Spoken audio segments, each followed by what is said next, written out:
Good morning, everybody. Welcome to the sixth edition of Mentor Conclave. We look forward to hosting you today for the online session of Mentor Conclave. LXL Ideas impacts learning and creates experiences for students, parents, and educators. Mentor Magazine is an initiative of LXL Ideas, which is a leading monthly education platform that shares ideas, experiences, and opinions with schools, principals, and educators. Mentor Conclave was conceptualized in 2011 with the intention to bring together favorite principals who are reshaping education by challenging norms, changing perspectives, and voicing their stories. In 2020, educators responded in real time to meet the schooling challenge. Schooling in future will be an amalgamation of in-school and digital practices. What new ideas and practices have worked? How was learning kept alive despite the challenges?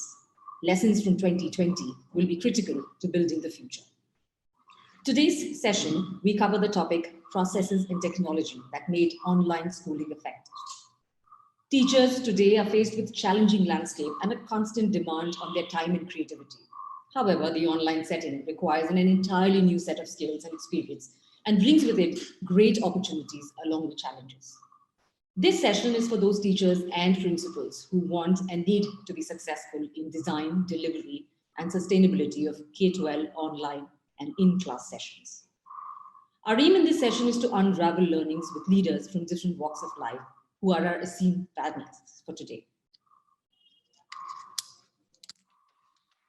Ms. Anupama Sadhyo, who is the founder principal and from DPS Lava Nagpur, is also the host school for today. A fine educator, a passionate outlook to life, and a very warm personality are qualities that describe Ms. Anupama. She has a naturally collaborative manner that is coupled with a unique sense of humor and makes the environment more conducive to work with. She has an understanding of pedagogy and displays strong values of design with administration and colleagues. She has stayed in the defense services environment and hence feels very strongly about discipline in school.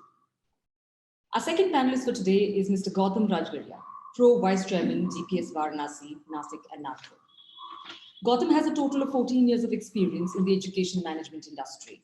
He started his career with IBM as a technology specialist and soon realized that there was a growing need for financial education in the country and started his EduVentures. He runs 3 schools currently and believes creativity is paramount in all actions in schools. Children are free to explore their passions, yet are academically sound. His motto is making learning fun again.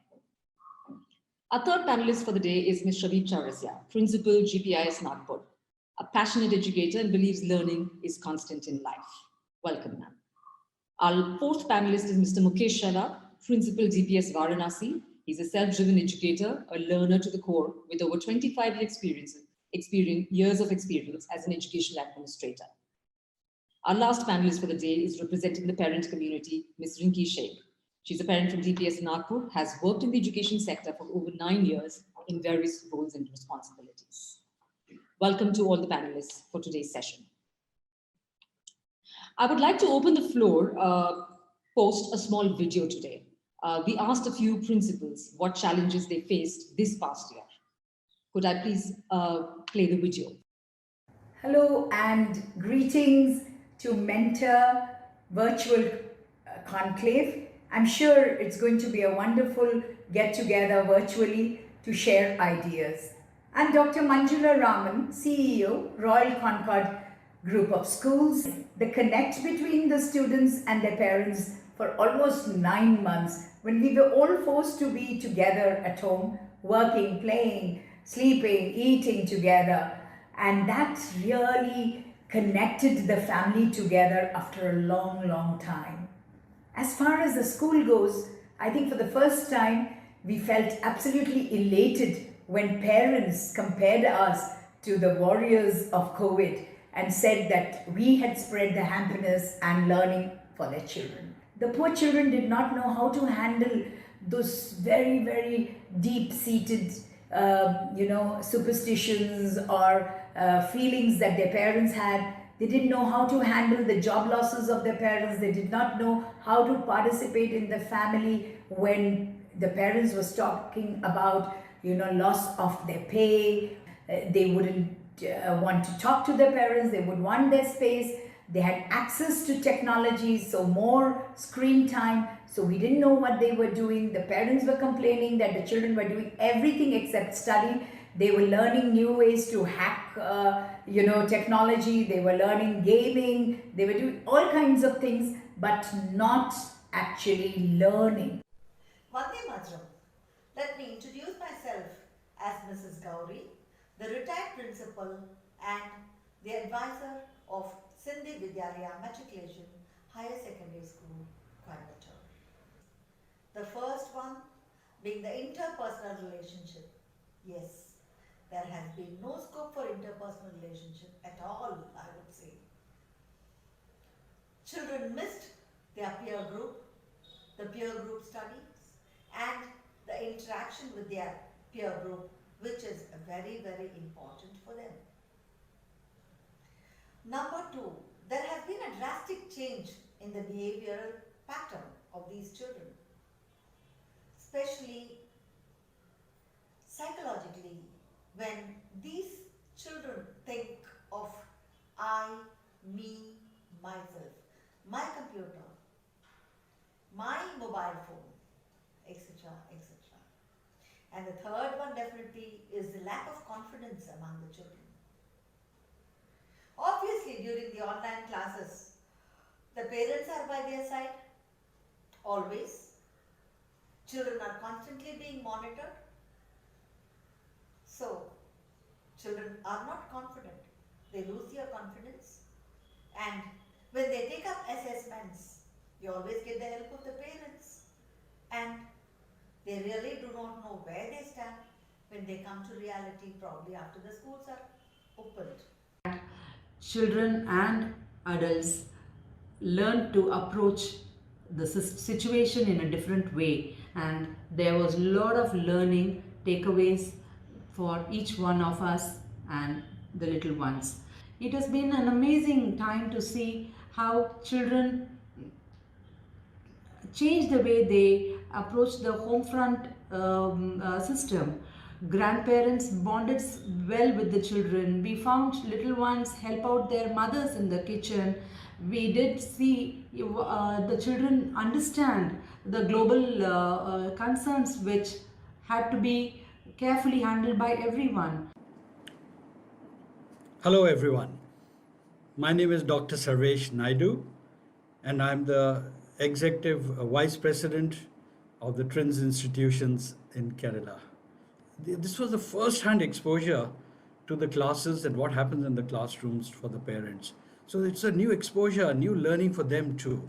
Then there was a shift from pedagogy to heutology. What do I mean by that? Pedagogy is teacher-centric. It's the teacher standing on the stage and addressing a gathering almost.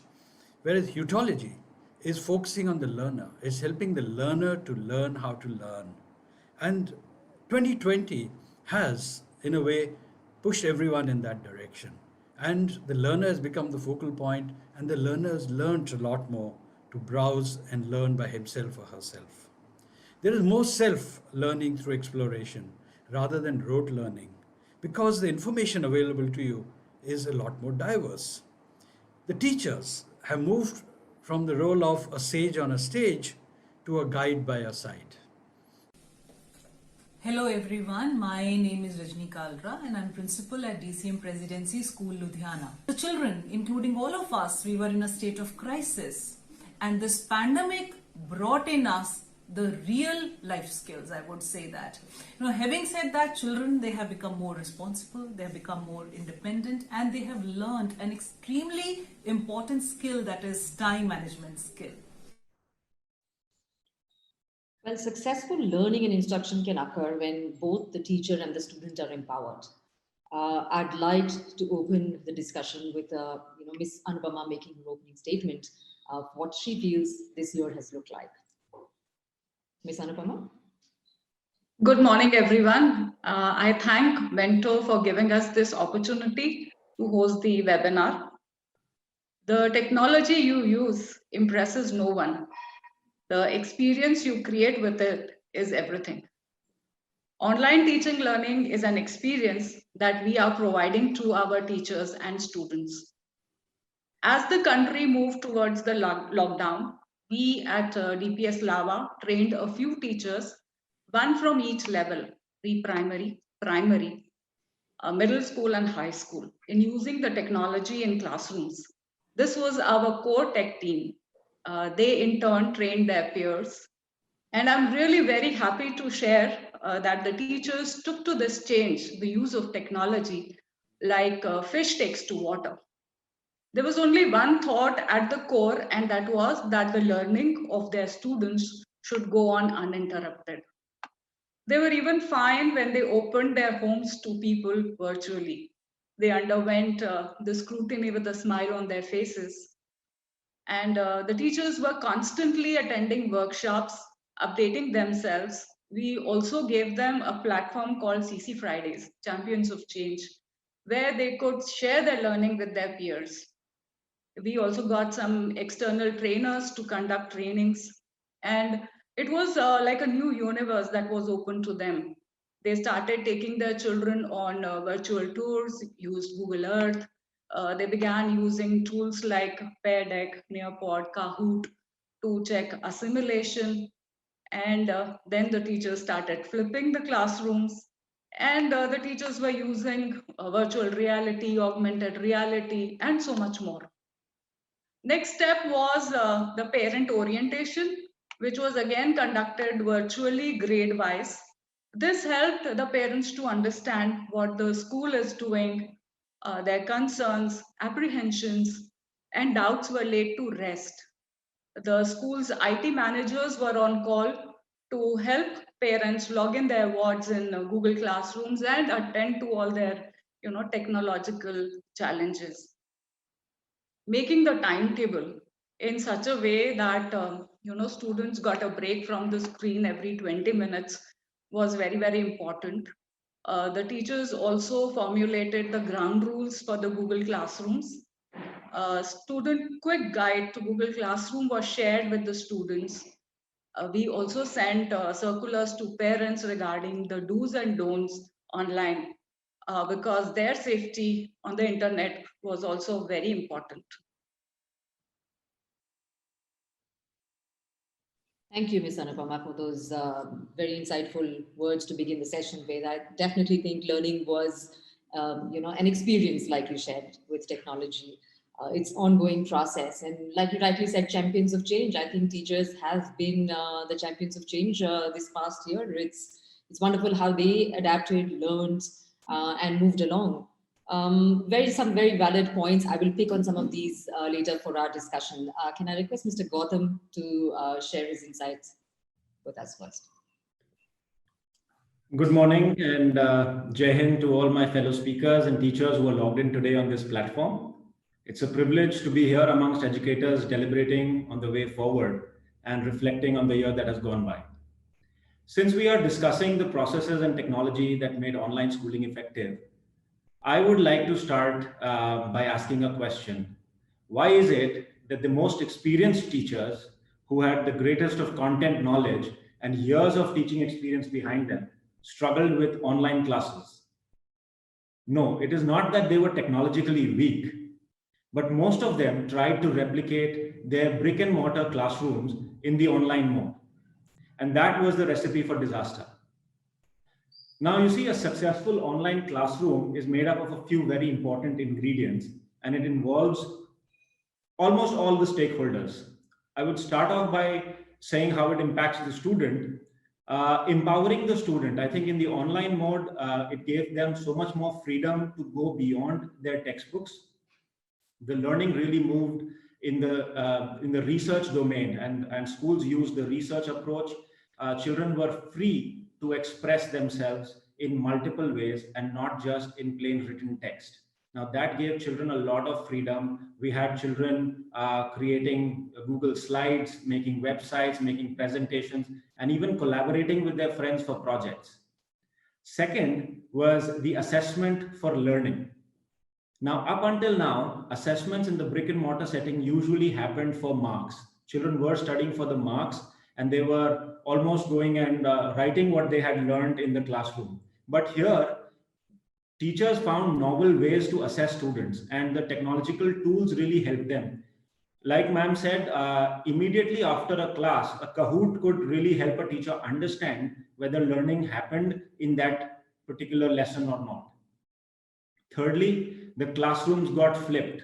And a good online classroom was where the teacher spoke the least amount and collaborated with students, and students shared their experiences the most. It also changed for the management, where decision making became very inclusive. I think with the help of tools like Google Forms, sending out polls and doing surveys became so much more easier. And before this, decision making for the school leaders and the management was very anecdotal. You had a group of 4 or 5 people, you heard from them and you made a decision. Now the decision making was data driven. You had the data in front of you. You could really make your decisions based on that. And finally, I think what has really, really changed is that the teachers have understood that training and continual development is the way forward for them, lest they become obsolete. So growth in terms of professional development, self-directed professional development is going to be the key.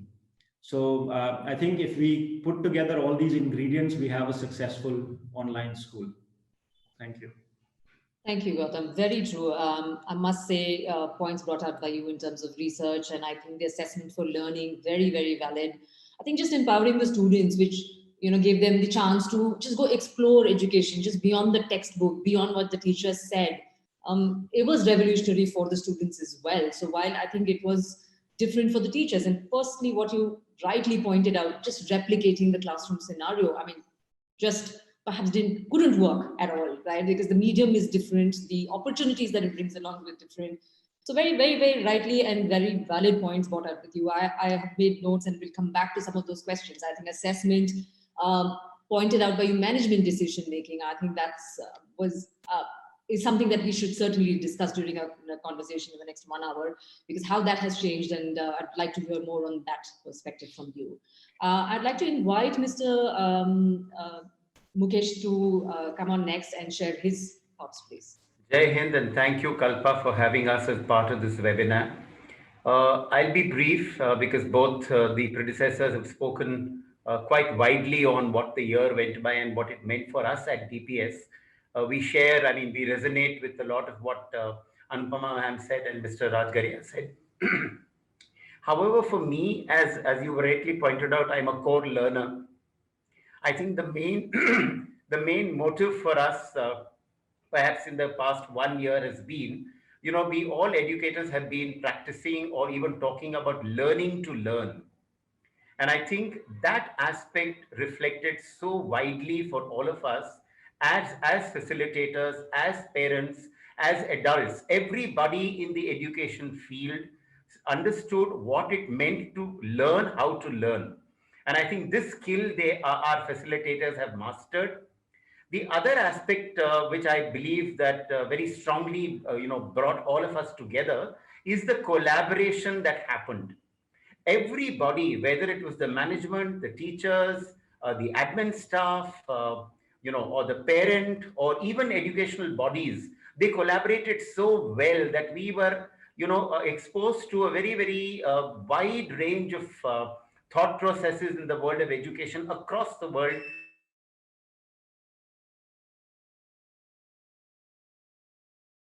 Or even to webinars that were happening all across the world.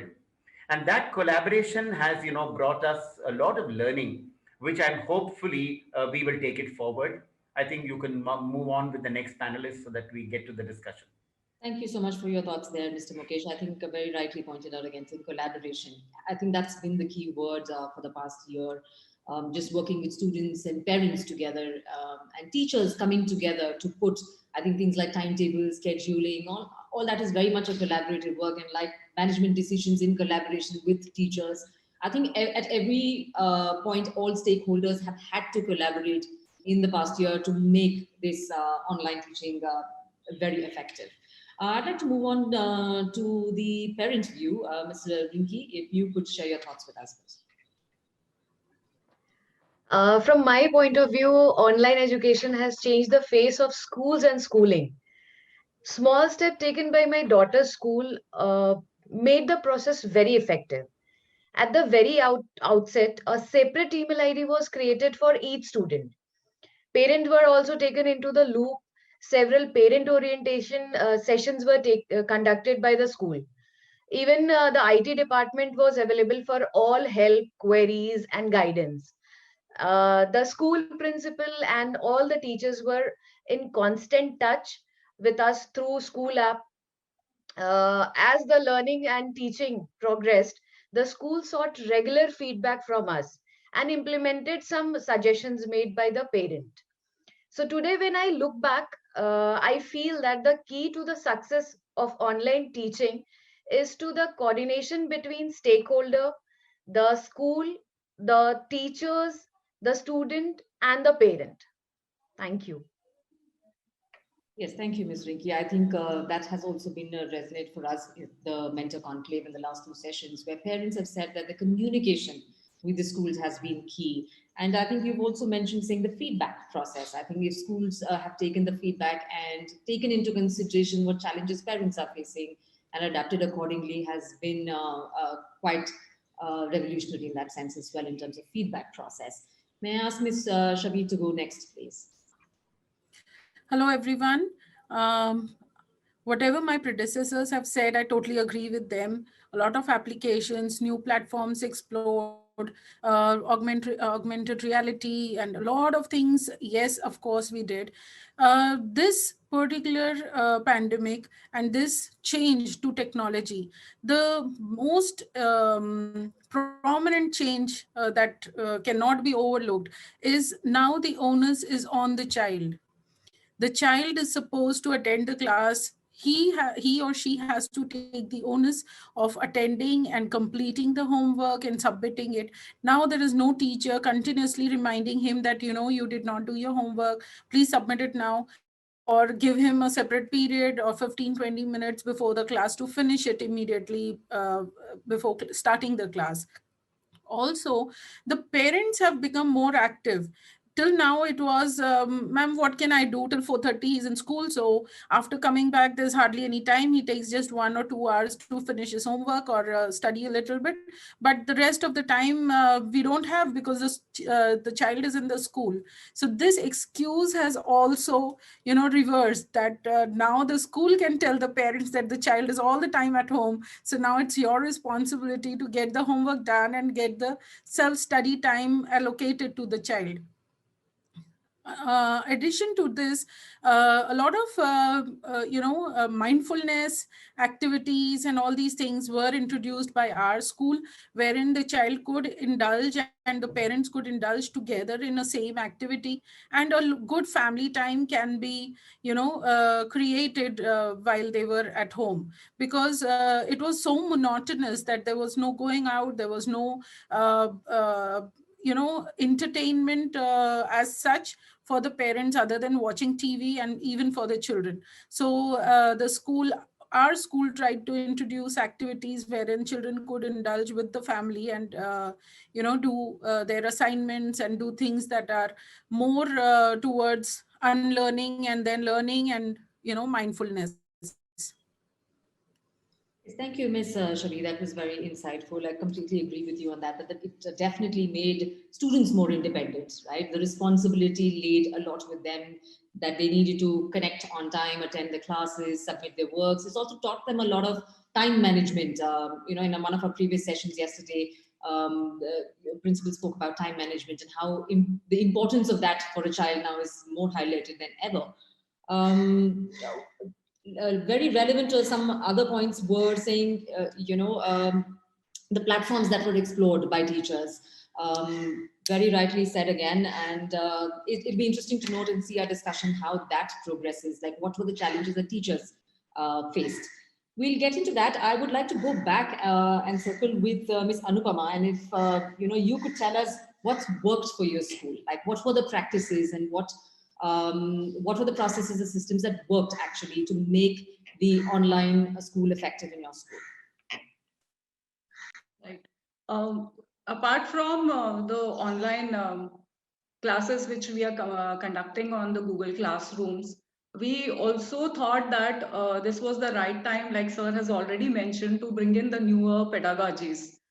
We introduced project-based learning.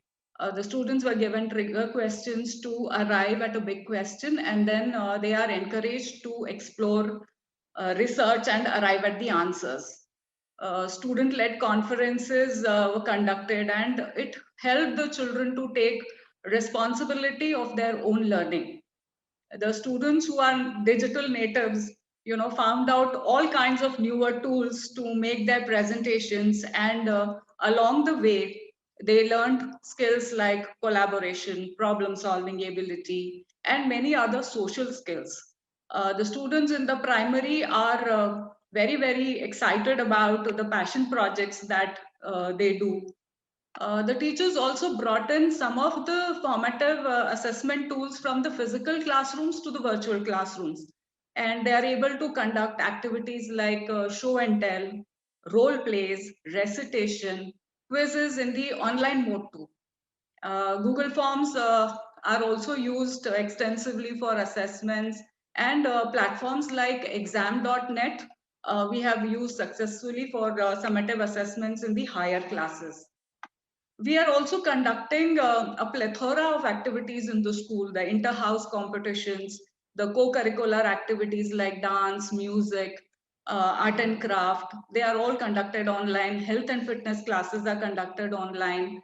We've conducted investiture ceremony. Recently we conducted a program called Book Buzz, which is a culmination of our Read and Grow program. We have our very own Radio DPS Lava channel. And every week, a different set of students are involved in making podcasts. We could introduce our students to various eminent personalities through a series called Breaking Barriers. We had Mrs. Shubha Mudgal, cricketer Kuldeep Yadav, dancer Geeta Chandran, Dr. Devdutt Patnaik, General Syed Atta Hasnain, lyricist Anjan. Just to name a few, they interacted with our students. So a lot happening and lot things going well in the online mode. It's nice to see. I think what's opened up for you is also the access to people, right? So on the digital sessions, you can bring people from anywhere in the country and have them, interact with your students. They're no longer, we are not hindered by the space concept or travel concept. So I think one of the biggest advantages, and I guess if schools are listening, is that to make use of the digital space more effectively in this way. I also heard you saying, so, the project-based learnings and assessments, which changed, it's heartening to hear that. And I'm sure lots of schools have adopted various methods there as well. I would like to post the next question to Mr. Mukesh. Mr. Mukesh, if you can just highlight upon, you talked about collaboration that happened and the learning to learn concept. If you could tell me what teacher training will look like in your school over the last 1 year. What things you did and what were your success stories in terms of teacher training? Mr. Mukesh? Yeah, I think we began with a little bit of external training so that, technologically the tools that we had, the teachers were familiarized with that. And I must say that the teachers, the team did a great job. They not just learned, but also, shared their knowledge.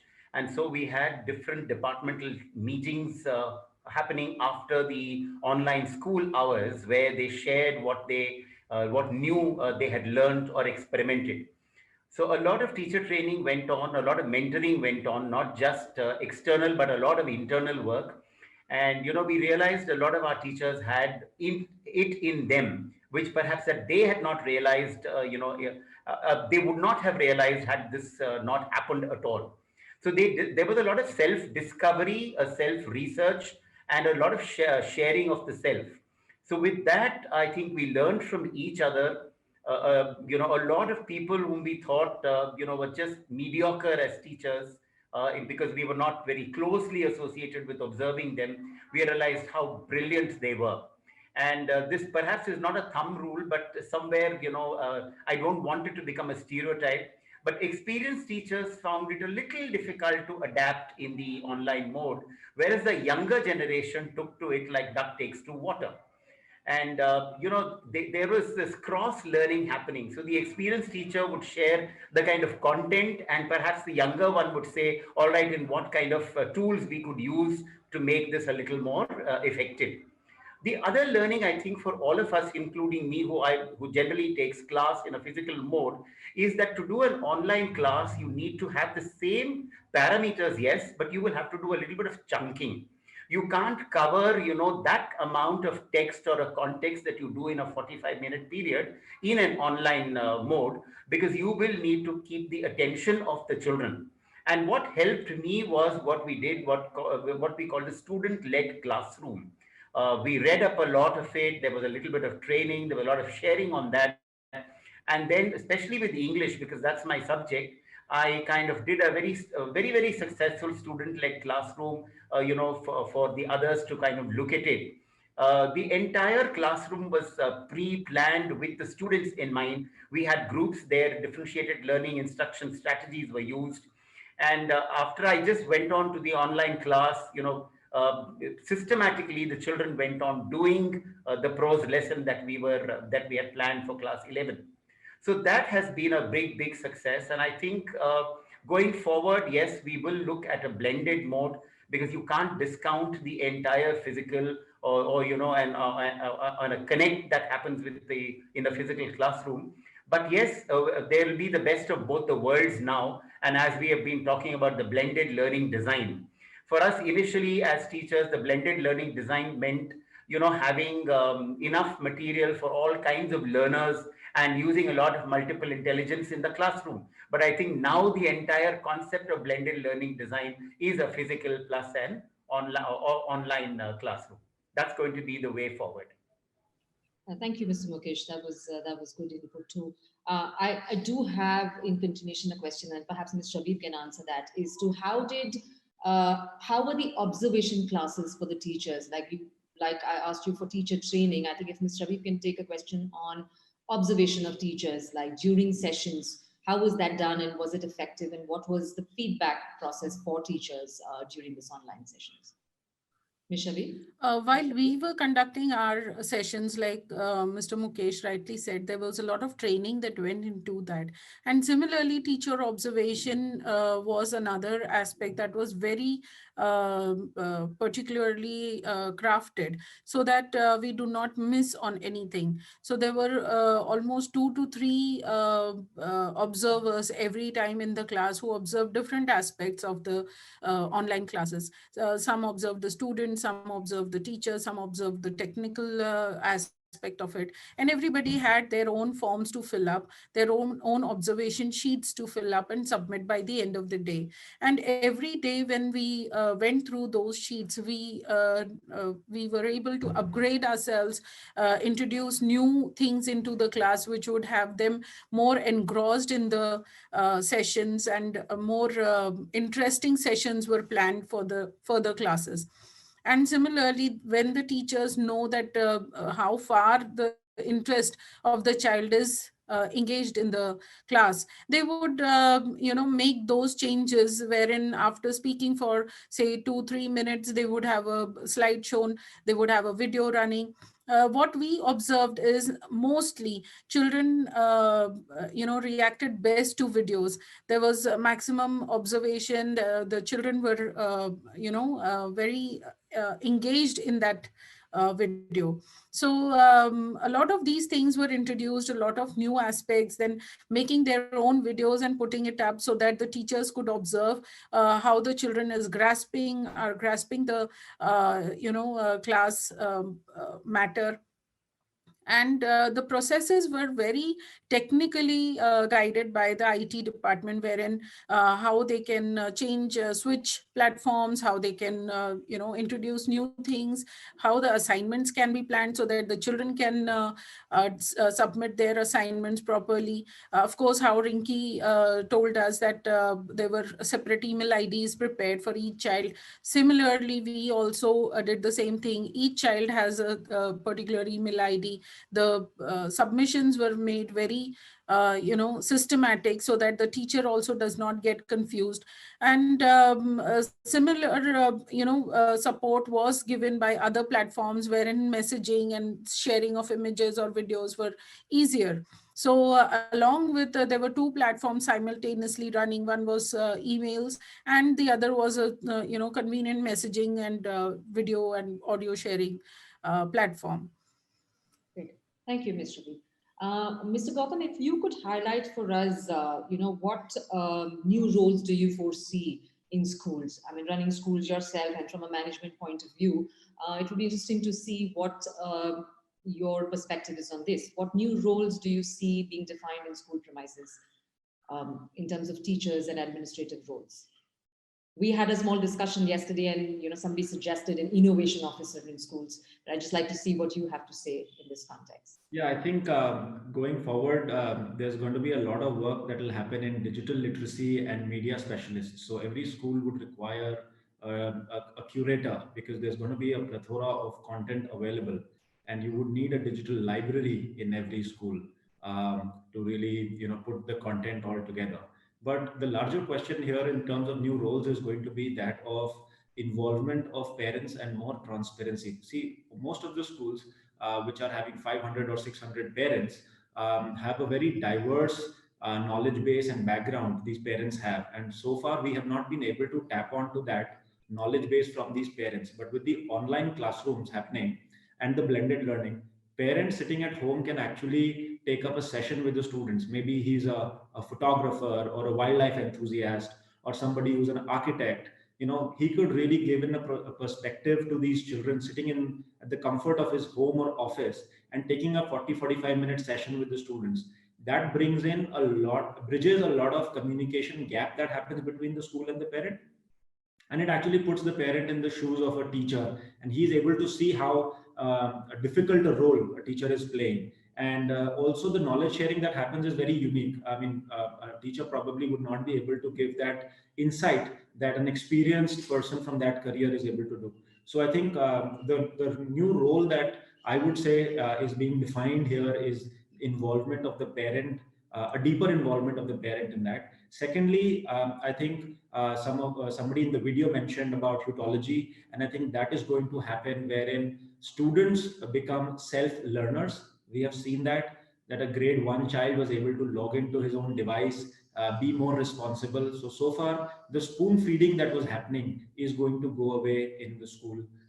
We are going to expect children to start learning by themselves, and the teacher is going to act as a facilitator, ensuring that the child is taking up that responsibility on his own. So these two things are going to be important for me going forward. Yeah.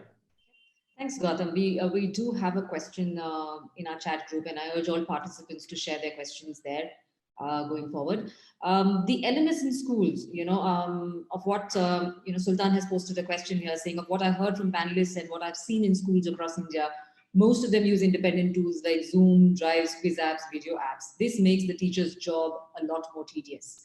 Why are integrated LMS still not common in schools?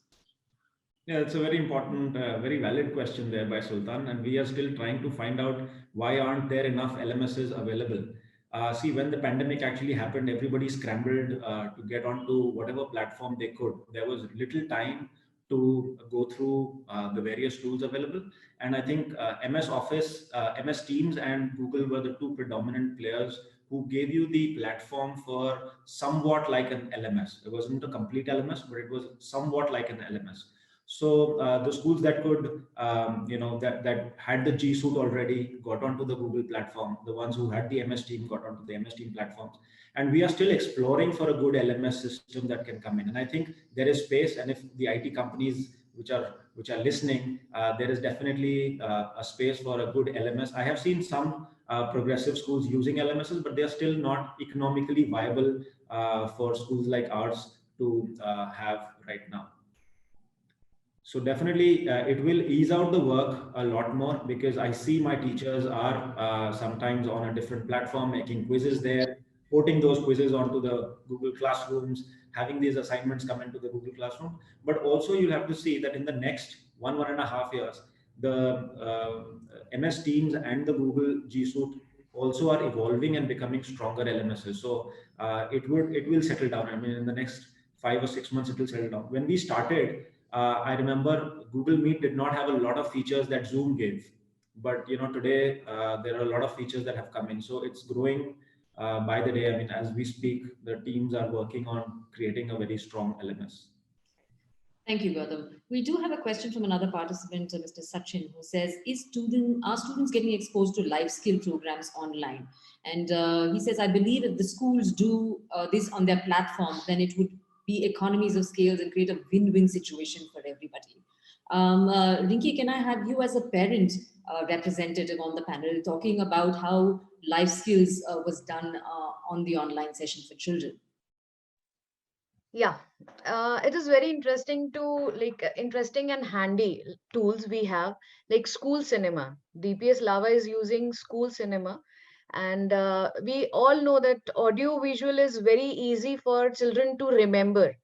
So every Saturday they are utilizing children's timing for School Cinema, where they are teaching life skills. So for my point of view, that is the most important tool they are using it. Okay, great. Thank you, Rinki. I would like to bring some more perspectives from across India. I'd like to play a short video for all the participants and panelists to view. Again, we have principals from all over sharing their challenges to take this discussion forward. Hello, I'm Sasmita Mohanty, Director Principal of Sanjay Ghodawat International School. The experience was unbelievable. Overnight, there was a change and transformation of the teaching methodology and the method shifting of the teachers from the school building to the houses of the children. Though the task was very, very difficult, but then the teachers adapted to the new technology, accepted the fact that they have to change, and they unlearn their old method, relearn, and started having the flexible attitude. And then through the new learning, they were able to improvise themselves and make the virtual teaching learning process very, very effective for the students. Good morning, everyone. Myself, Pratibha Atri, Principal, SGRR Public School, Racecourse, Dehradun. Many of the teachers, for them, this digital tools remain in uncharted territory. So teachers, they always take challenges. They are in habit of taking new challenges. They have to face challenges every year, and they took it as a challenge and transformed into complete online way of teaching. Sitting besides their boards, and these parents sitting besides their boards were most of the times critical. They were apprehensive. They were not understanding the problems the teachers were facing in meeting the demands of the students in the online way, submission of assignments, and then availability of teacher round the clock for the student. There were so many challenges for teachers, but parents, they started analyzing in a different way. They even were critical for the ways of technology used in the classroom. So the large number of challenges were faced by the teachers, but anyhow, teachers managed. Hello everyone, this is Dr. Zeba Khan, Principal, Techno India Group Public School, Bhopal. The students whom they are teaching, they are like technically sound. So the teachers, they have to teach the next generation who are more and more techno savvy as compared to them. But our teachers, they did not they are not thinking and giving up. They are ready, and they are serving our nation with full of efforts, and they are learning new and new things. Hello, good morning. I'm Dr. Sanjay Kumar Malik. I'm a psychologist and a CBSE school principal. I'm from Bokaro. Learning the technical know-how of online teaching, they faced difficulties of knowing that parents are watching them, others are watching them online. The another problem they faced that student response were not as per their expectations. Sometimes students were online, sometimes off, sometimes not responding when teacher were asking questions. These were the major problem while teaching. The another aspect which many of us has neglected, that they faced online harassment. Now the another one more aspect which is something very serious, that everyone was conducting workshop, everybody was conducting seminars, and teachers were forced to attend. Now understand how much data a teacher is having.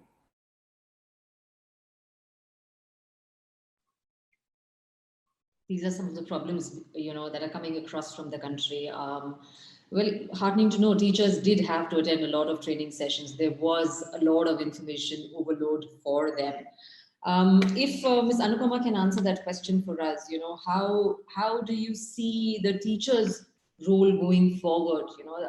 We got the teacher training perspective from Mr. Mukesh, but currently, how has that been as a principal or a leader of a school for you to motivate your teachers, to mentor them, to guide them, while you're also moving along with them? How challenging was that as a principal? If Ms. Anupama could share some insights on that.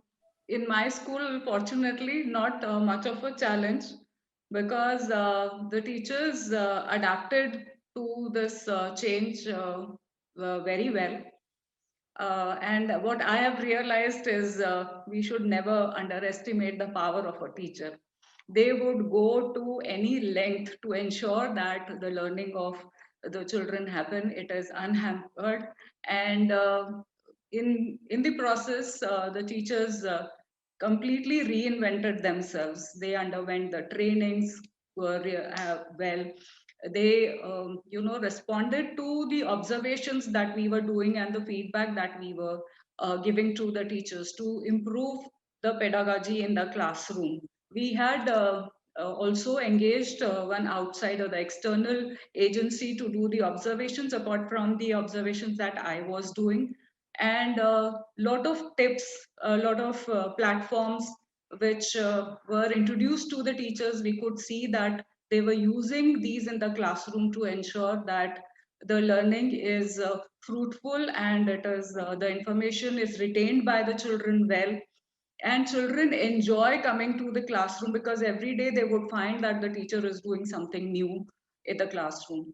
So, and some of the tools like Nearpod and all, the teacher can see what each child is doing, so she could give feedback to the children. Suppose a teacher is asking them to draw diagram of let's say fungi, and label the parts, then she could actually tell each and every child that where the child is going wrong, or whether he has labeled a part correctly or not. So these things I have seen myself when I was in the classrooms and doing class observations. So not much of a challenge. Yes, initially there was a little resistance. They were also apprehensive how it is going to happen, but over a period of time, now that we are into this for past 10 months, things have settled down, and teachers, students, everybody has got used to the online teaching learning. Great. Thank you, Ms. Anupama. Mr. Mukesh, we have a question again from Sultan here, which says most schools are now creating content, and the idea of this content is to use it for themselves.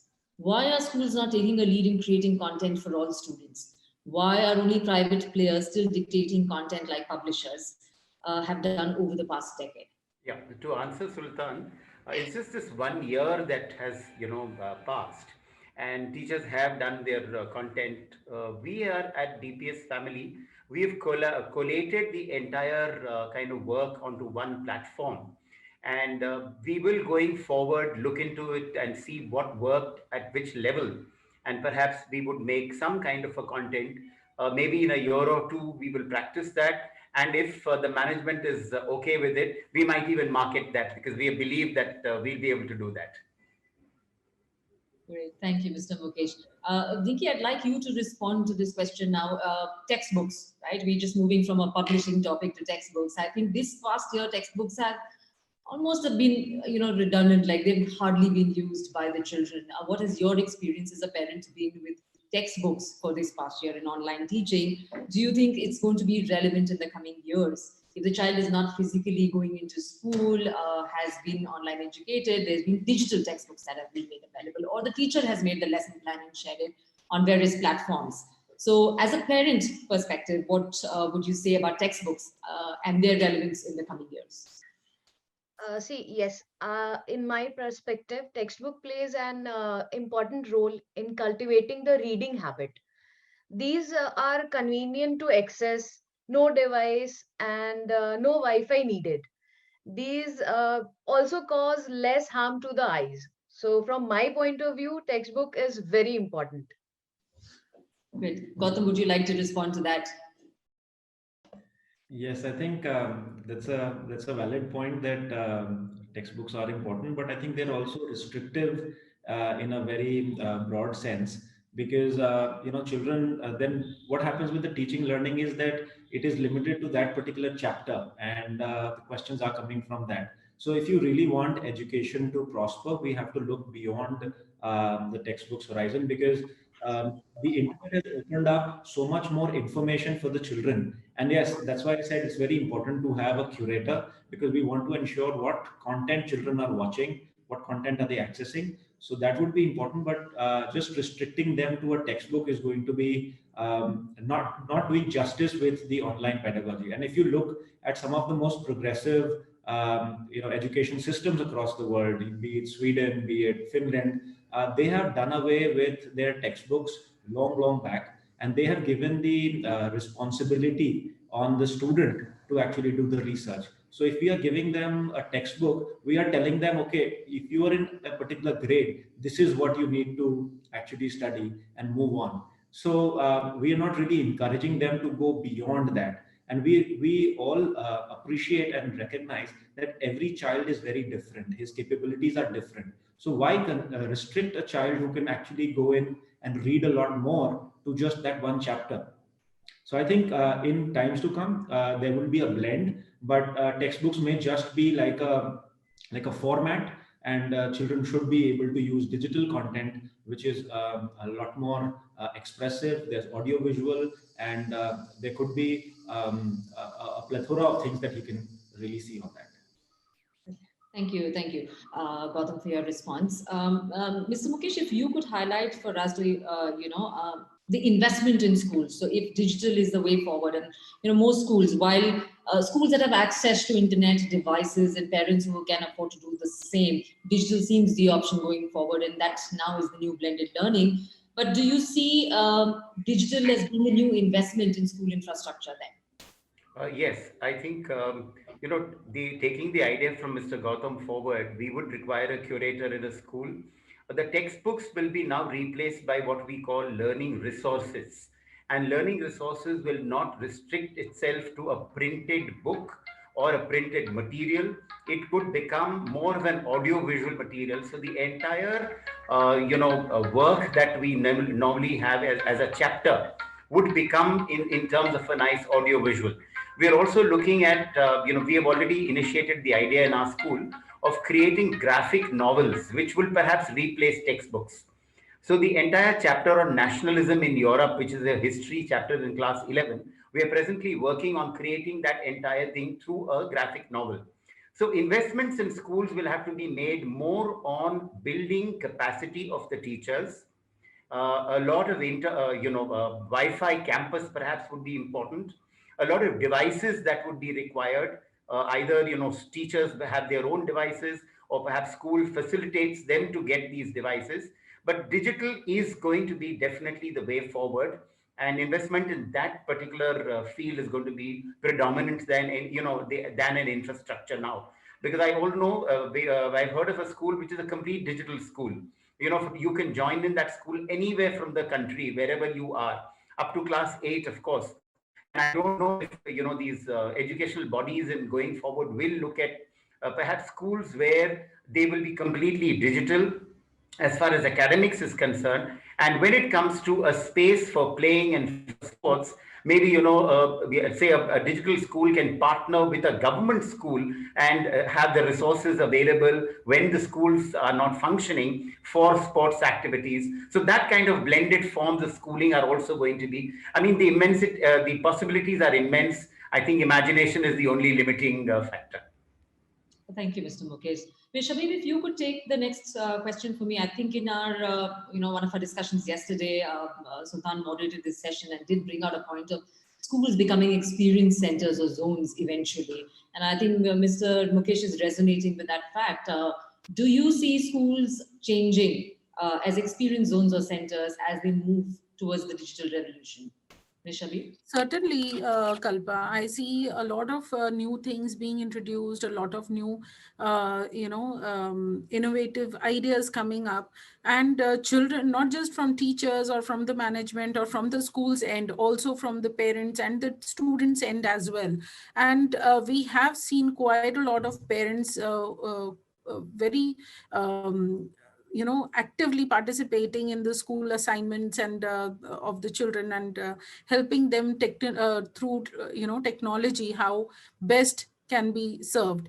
And the best part about this generation is they are born in the era of mobile phones. As soon as they're a few months old, they start looking at the screen and responding to it. So for us, it may be difficult. For them, it is just a matter of understanding this particular device because they are born in this era. And for them to understand the new techniques and new applications and all the new platforms is very convenient. And as rightly said earlier, that the teachers actually had to upgrade themselves to come up with at par with the students. Similarly, the children and the parents also had to work a lot in this aspect.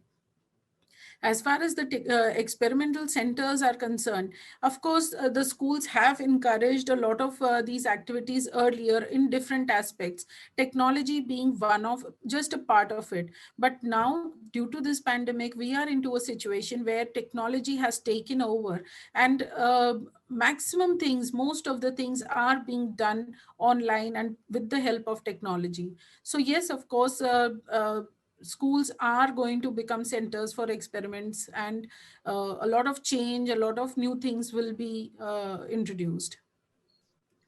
I do have a question from one of the participants saying, what about screen time? If schools go for e-content, e-library, and in future they may become e-schools, during the lockdown, the habits of children have changed and their eyes are glued to the screen, which has hampered their health. I think this resonates with what Rinki said. Do you have any comment to make here, Rinki? Because we have all school leaders talking about e-schools. What do you think? May I answer that, Kalpa? Let's take Rinki's perspective and perhaps you can respond to that, Shabi. Okay. See, it depends on parent because how they are utilizing the children time. Because children are at home, so parents can utilize their time after the screen time. Like if they are attending the school on screen, so after the screen time, they have to give some task that should be physical. They can play some games. So it totally depends on the parent. How are they handling their child? So this is it.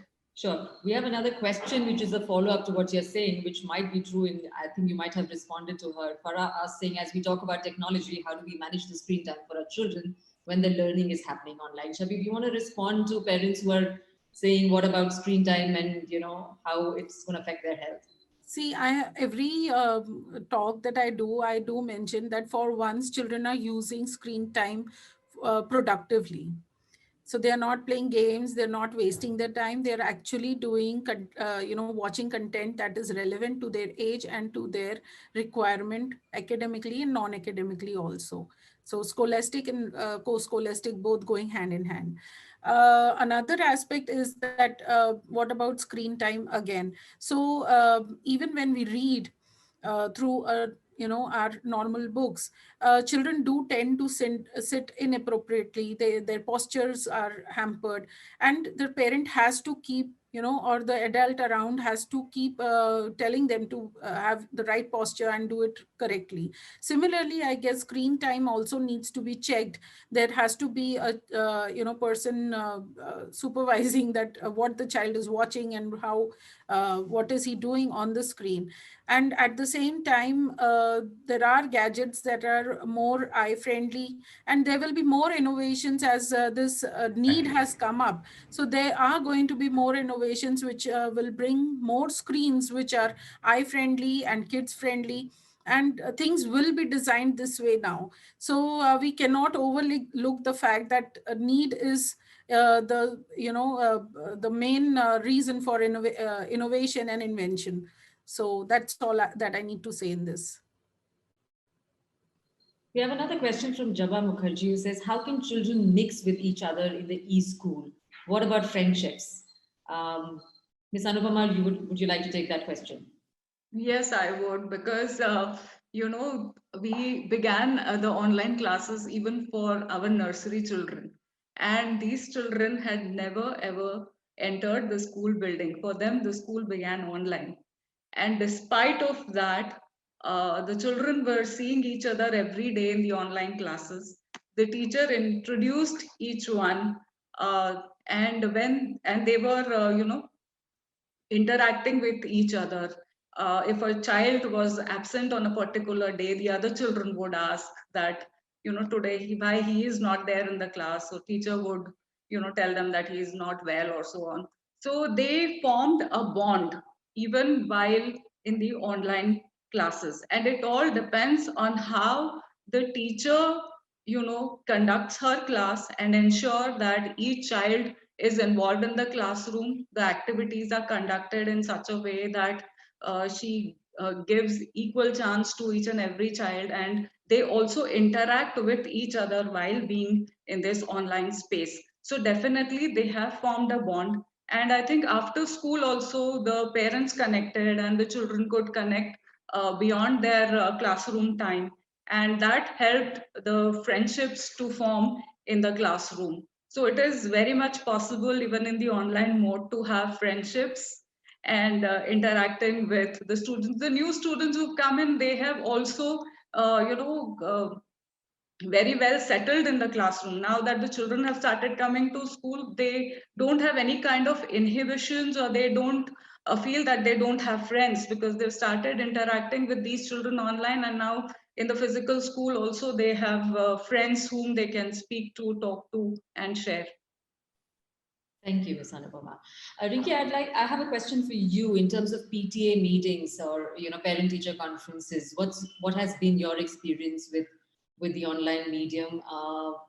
What as a feedback or what as a parent opinion do you bring to this discussion? Do you think they were far more effective than physically going into school? Did the teachers respond differently when it was online as a PTC session? If you could comment on that.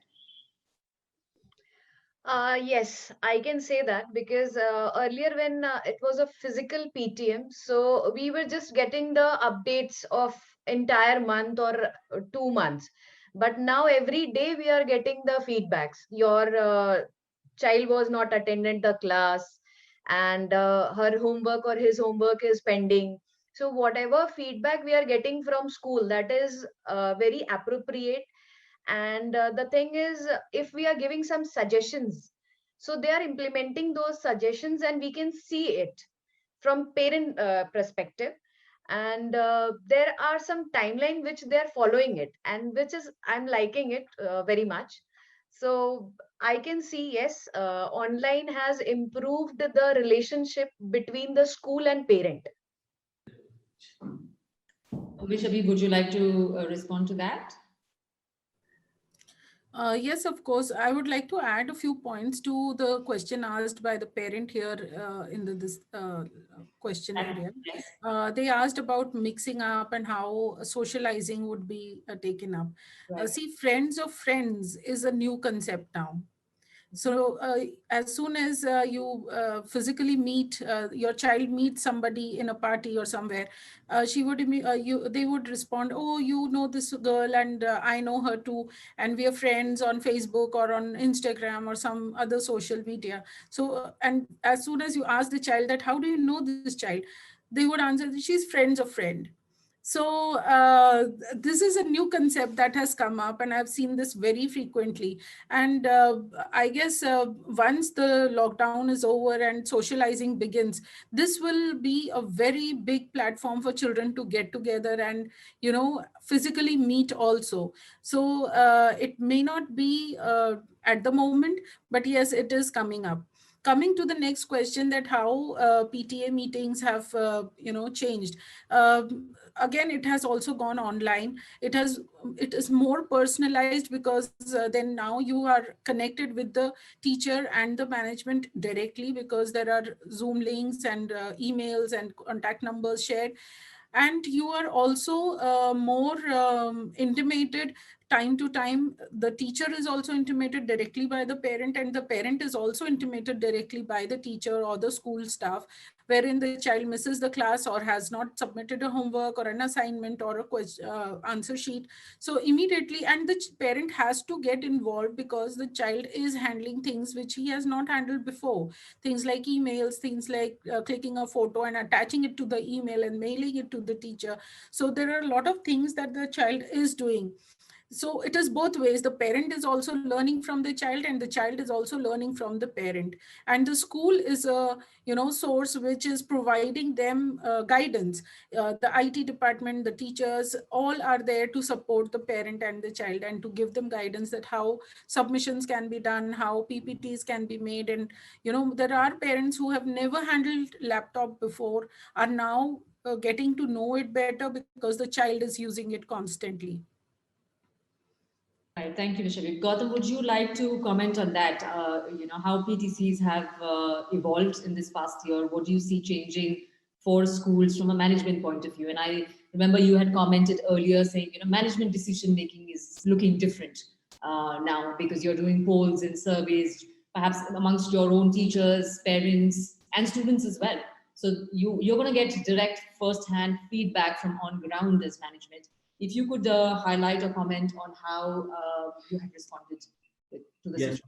I think in the online mode, what has really worked is personal attention and one-on-one PTMs. So before, what was happening was you were having a PTM on a particular date, and you had all your parents coming in on that date. Now the teacher really did not have the time to individually see every child in detail, like a doctor sees a patient. You had so many parents waiting, and you had the rush to kind of finish your 40-45 students and move on.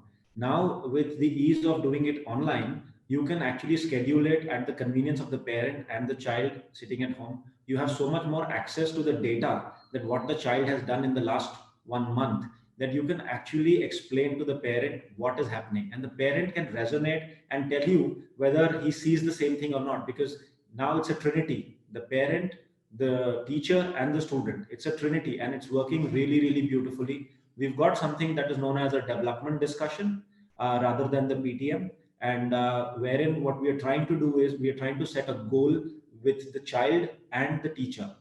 They both together set up an academic goal and a non-academic goal, and they kind of watch that through their sessions, and they discuss it in every PTM. So it is very personalized to the point. And as management, we get those reports, and we can actually look into those reports and see that, okay, which are the children who are lagging behind? Can we increase their development discussions? Can we talk to their parents more? So decision making has become very, very data oriented. It's important for school managers and school leaders to know what data to look into. That's heartening to know that data is becoming important and relevant. I think in various industries, it was always very, very much at the forefront. But I'm very happy to hear that data is becoming, or going to become, the forefront in education as well, because the technology, it allows you to do that effectively, for sure. We have a few more questions from the participants. One that's come up is, how can school make the evaluation more authentic? Can I ask Mr. Mukesh to respond to that? Yeah, evaluation will now, as Mr. Gautam also said, it's not just assessment of for learning, but of learning as well. So very frequent online evaluation can happen in real time. At the end of a class, I can really evaluate what happened, whether what I have the learning objectives have been achieved or not. So right from a day-to-day short evaluation, either through a quiz, again, as the different tools that we have today will help us do that, to perhaps periodic evaluations, formative assessments in various forms will happen now. Instead of just a written pen and paper test, what perhaps the CBSE years ago talked of when they were talking about the CCE. A lot of these CCE aspects are going to come into evaluation. Evaluation will change, not necessarily the teacher doing the evaluation, but there will be a lot of self-evaluation happening and a peer assessment also. We are in the process of, working on this. A lot of us in the DPS 3 schools, Nasik, Nagpur and Varanasi, have been reading up on what peer assessment should be, how self-assessment can be made. And we will also have perhaps students assessing teachers in some kind of a confidential format as to what worked or what didn't work for them. Assessment is going to be now 360 degree. Thank you so much for your response there. I have another question from the participant. School diary, interestingly enough, not used this entire year. What do you see happening to that? Ms. Anupama, can you respond to that, please? No, the school almanac definitely would be part of the schools when we begin the offline. But right now, most of us are using the ERP solutions that we have to, communicate things to the parents. The circulars are going through that. The homework is still going through that, though we are also using the Google Classrooms to send the homeworks at home. But the school calendar is there in the almanac, which the parent can refer to any time whenever required to plan the other things that they have to plan. And yes, the size of the almanac definitely is going to become thinner and thinner as we move to towards the online mode. Rinki, do you want to respond to that? Have you used the school diary this past year? Do you see yourself as a parent using it? No, we haven't used. Yes, and I have another last question coming up here. Once the situation becomes normal, will this in the ecosystem of the school, will things go back to how it were, or do you see as a combination, or do you see it only digital? Let's just take a quick comment from each of the principals, at least, to say where do you see this going? Mr. Mukesh, you understand? It will be a combination. And from what I see right now, perhaps 25% maybe online and 75% offline. And going forward, it might just become 50-50 as the innovations happen, LMSs happen, as we spoke of devices coming in which are going to be child friendly. So it might be a 50-50. But yes, while I am an advocate of online learning and online education, of course, nothing to replace a one-to-one connect, not necessarily between teacher and student, but students amongst themselves.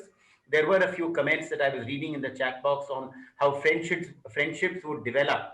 And therefore, I think even research not necessarily has to be on an e-platform, only when you meet with each other, experience sharing, because let's remember, all of us are social animals and no man is an island anymore. Shabib, do you want to respond to that as well? Of course, I agree with Mukesh sir that it is going to be on both platforms. It is going to be physically and online, and it's going to be very convenient for children who want to appear privately or are into sports or are for disabled children. Up till now, it was really difficult for them, and there were very restricted schools and places where they could acquire education. But now it's going to be very convenient for these students especially, and for others as well, children of parents who travel a lot, or for anybody who's unable to attend schooling regularly physically, would have the benefit of online schooling. So I guess definitely both are staying. Great. Thank you. I'm going to start closing this session, and I would like each panelist to give me a closing statement. What has permanently changed in schools with the digital revolution? Ms. Anupama? Yeah, sure. The teachers and students have embraced the new age, teaching learning methods. And the teachers are definitely not going back to their old ways or the old methods of teaching. It has completely changed the fabric of what the school was earlier and now what it is. The entire thing has changed. And the change is for good, and the change is going to stay here for many, many years to come, because the future is technology, definitely. And we are not going back to the old ways of our teaching learning. Thank you, Anupama. Thank you so much. Gautam? Yes, the education system needed a revamp. We've been following the same thing that was set in the Industrial Revolution, and the teacher, as a sage on the stage, had been continuing for a very, very long time. And there were talks about it changing, but there wasn't really anything that happened on the ground up until the pandemic really came, and that has really changed, as ma'am said, the fabric of teaching learning process. So much more power now at the hands of the student, so much more learning that is happening, not just by the students, but by the teachers also. They are now dwelling into progressive pedagogies. They are upgrading themselves. The management is looking at investments in not just infrastructure for the eye, but digital infrastructure which is useful. And I think this digital revolution is here to stay. I'm not going to say whether it will be online or offline, but I think in times to come, if textbooks are to be replaced with devices, children would be walking into the classrooms with their devices. They would still be able to physically meet their friends, have the social interactions, but study on devices which are giving them access to the world. And I think that is what is going to happen 5 years from now. Thanks, Gautam. Surely the heavy bags that the complaint the parents had is perhaps going to go away. Rinki, you want to share your last thoughts with us? Yeah, there are many things which have been changed during this digital revolution. Anyone can learn from anywhere, and it's like saving money also. Even a student can learn from their own pace. There is no like behind, there should not be anyone behind them. They can learn whenever they want. And from my point of view, group communication skill have also improved because of this revolution. Thank you, Rinki. Mr. Mukesh? Going forward, I think we will be looking at recorded lessons being uploaded in the asynchronous mode, where the children perhaps watch it at home, understand the concept, and come to school more for a clarification of doubt or a healthy discussion on the topic, so that we can move beyond the books or beyond the limitation of that particular chapter. So that's how I look at it. What has changed perhaps for us is two things, two words I would use. One is responsibility. The responsibility has increased, and people have been, are willingly taking responsibility, which is the teachers. A lot of parents are taking responsibility, and now students will be, responsible for their own education. The other word which I love now is empathy. So much of empathy has come in for the teachers from the parent body. Earlier, we used to have always, as education administrators, we would say, "Aap teacher ye nahi kar raha hai, ye karna chahiye," because they would always advise. Everybody in India has an opinion. Everybody can be a teacher, and everybody thinks they're a doctor. So these two opinions they would all give.